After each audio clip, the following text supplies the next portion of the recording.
नमस्कार दोस्तों। अगर आप भारतीय सेना के साथ काम करने का मौका ढूंढ रहे हैं तो आज की ये जानकारी आपके लिए बहुत ही महत्वपूर्ण होने वाली है। उत्तराखंड के पिथौरागढ़ में इंडियन आर्मी की तरफ से पोर्टर और जानवर हाँकने वालों की भर्ती निकाली गई है, जिसमें 5वीं और 10वीं पास उम्मीदवार आवेदन कर सकते हैं। सबसे खास बात यह है कि इस भर्ती में कोई आवेदन शुल्क नहीं रखा गया है और ये ऑफलाइन प्रक्रिया से होगी। भर्ती 18 मार्च से 19 मार्च 2026 के बीच आयोजित की जाएगी। इस भर्ती में 18 से 50 वर्ष तक के उम्मीदवार भाग ले सकते हैं और चयनित उम्मीदवारों को लगभग 18,000 रुपये तक वेतन भी दिया जाएगा। लेकिन ध्यान रहे दोस्तों, भर्ती में शामिल होने के लिए आपको सभी जरूरी दस्तावेज साथ लेकर जाना होगा, नहीं तो मौका हाथ से निकल सकता है। इस वीडियो में मैं आपको बताने वाला हूं आवेदन कैसे करना है, कौन कौन से दस्तावेज चाहिए, भर्ती प्रक्रिया क्या होगी। इसलिए वीडियो को अंत तक जरूर देखें ताकि कोई भी जरूरी जानकारी आपसे छूट ना जाए। सबसे पहले अगर हम इंपॉर्टेंट डेट्स की बात करें तो इस भर्ती की ओपन रैली 18 मार्च 2026 से शुरू होगी और 19 मार्च 2026 तक चलेगी। यानी आपके पास केवल 2 दिन का मौका है इस भर्ती में शामिल होने का। इस भर्ती के लिए कोई एडमिट कार्ड जारी नहीं किया जाएगा, इसलिए उम्मीदवारों को सीधे भर्ती स्थल पर जाकर प्रक्रिया में भाग लेना होगा। अब बात करते हैं एप्लीकेशन फीस की। इस भर्ती की सबसे अच्छी बात यह है कि इसमें किसी भी कैटेगरी के उम्मीदवार से कोई आवेदन शुल्क नहीं लिया जाएगा। चाहे आप जनरल, ओबीसी, ईडब्ल्यूएस, एससी या एसटी कैटेगरी से हों, सभी के लिए आवेदन बिल्कुल फ्री है।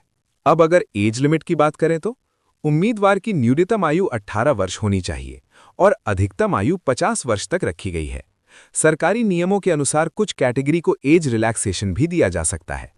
उम्मीदवार की उम्र की गणना 18 मार्च 2026 के आधार पर की जाएगी। बात करते हैं एजुकेशन क्वालिफिकेशन की। इस भर्ती में आवेदन करने के लिए उम्मीदवार का किसी मान्यता प्राप्त बोर्ड से 10वीं पास होना जरूरी है। इस भर्ती में मुख्य पद पोर्टर का है, जिसमें उम्मीदवारों को सेना के लिए सामान ढोने और ट्रांसपोर्ट करने का काम करना होता है। कई जगहों पर यह काम खच्चरों के माध्यम से सामान पहुंचाने से भी जुड़ा होता है, खासकर पहाड़ी इलाकों में। अब बात करते हैं सिलेक्शन प्रोसेस की। इस भर्ती में उम्मीदवारों का चयन कुल 4 चरणों में किया जाएगा। पहला चरण फिजिकल एफिशिएंसी टेस्ट। इस चरण में उम्मीदवारों की शारीरिक क्षमता और फिटनेस की जांच की जाएगी। दूसरा चरण फिजिकल स्टैंडर्ड्स टेस्ट। इसमें उम्मीदवारों की शारीरिक मापदंड जैसे ऊंचाई और अन्य जरूरी मानकों को चेक किया जाएगा। तीसरा चरण डॉक्यूमेंट वेरिफिकेशन। इस स्टेज में आपके सभी जरूरी दस्तावेजों की जांच की जाएगी, इसलिए सभी ओरिजिनल डॉक्यूमेंट साथ लेकर जाना बहुत जरूरी है। चौथा चरण मेडिकल एग्जामिनेशन। इसमें उम्मीदवार का पूरा मेडिकल चेकअप किया जाएगा ताकि यह सुनिश्चित किया जा सके कि उम्मीदवार पूरी तरह से स्वस्थ है। अगर उम्मीदवार इन सभी चरणों को सफलतापूर्वक पास कर लेता है तो अंत में उसे ज्वाइनिंग लेटर दिया जाएगा और वो सेना के साथ काम करने का मौका पा सकता है। बात करते हैं रैली एड्रेस की। इस भर्ती की open rally Charmagarh military station, जो कि Okhla crossing NH09, village Charma, district Pithoragarh, Uttarakhand में आयोजित की जाएगी। उम्मीदवारों को 18 मार्च 2026 से 19 मार्च 2026 के बीच सुबह 10 बजे से दोपहर 2 बजे तक अपने सभी ओरिजिनल डॉक्यूमेंट्स और ऑफलाइन फॉर्म के साथ इस भर्ती स्थल पर पहुंचना होगा। अब बात करते हैं डॉक्यूमेंट्स लिस्ट की, यानी भर्ती में जाते समय आपको कौन कौन से जरूरी दस्तावेज साथ लेकर जाने हैं। भर्ती में शामिल होने के लिए उम्मीदवार को निम्न दस्तावेज साथ लेकर जाने होंगे। सबसे पहले एजुकेशन क्वालिफिकेशन सर्टिफिकेट, यानी आपकी शैक्षणिक योग्यता का प्रमाण पत्र। दूसरा डोमिसाइल सर्टिफिकेट, जिससे आपके निवास की पुष्टि होगी। अगर लागू हो तो कास्ट सर्टिफिकेट भी साथ लेकर जाएं। इसके अलावा आधार कार्ड पहचान के लिए जरूरी है। साथ में 4 पासपोर्ट साइज फोटो भी होना चाहिए। एक मेडिकल फिटनेस सर्टिफिकेट भी जरूरी हो सकता है।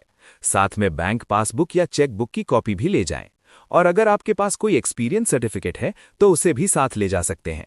दोस्तों, ध्यान रखें कि भर्ती में जाते समय सभी ओरिजिनल डॉक्यूमेंट्स और उनकी फोटोकॉपी साथ लेकर जाएं, ताकि दस्तावेज सत्यापन के समय कोई समस्या ना हो। अगर आप इस भर्ती में शामिल होना चाहते हैं तो समय पर भर्ती स्थल पर पहुंचना बहुत जरूरी है। अगर ये जानकारी आपको अच्छी लगी हो तो वीडियो को लाइक, शेयर और चैनल सब्सक्राइब जरूर करें ताकि आपको ऐसी ही नई भर्ती की जानकारी सबसे पहले मिलती रहे।